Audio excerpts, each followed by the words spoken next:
Yaakov, in this week's parasha, turns to Shimon and Levi. B'sodam al tovo nafshi, b'kolom al tichad kvodi. Rashi says that these two parts of the resh of this pasuk, the first part is a reference to Zimri, who comes from Shevet Shimon, who was responsible for a terrible act publicly of immorality. And then the second part of this first part of the pasuk is an allusion to Korach from Shevet Levi, who rebelled against the authority of Moshe. And it seems that Yaakov is not just speaking to Shimon and Levi. For sure, he is upset with their misplaced zealotry, but he's also speaking to generations and descendants down the line.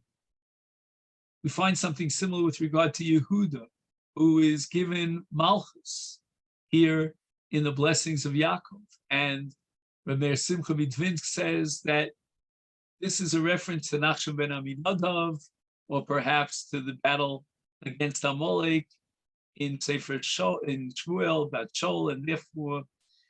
These members of Yehuda were really out there to fulfill the mitzvah the right way. They represent leadership. So again, we're going down generations. But yet, of course, Yaakov Avinu is speaking to the Shvatim, to his own sons. And I think the message here is quite clear, that parents have to realize that they are having an impact on generations to come.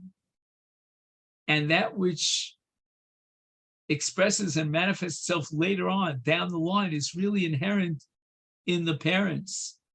And that's a tremendous, awesome responsibility. So that when Yehuda represents Malchus in his actions, then that's going to impact generations down the line, Nachshon, and in the battle of Amalek. And the same is true in the negative sense, that when Levi and Shimon are not behaving properly without the proper midos, it's going to have an impact down the line on a Korach and on a Zimri. Ratzon be his will that we dedicate ourselves to this great task of being parents, realizing and appreciating that it's going to have a tremendous impact on generations to come. Ken Yiratzon.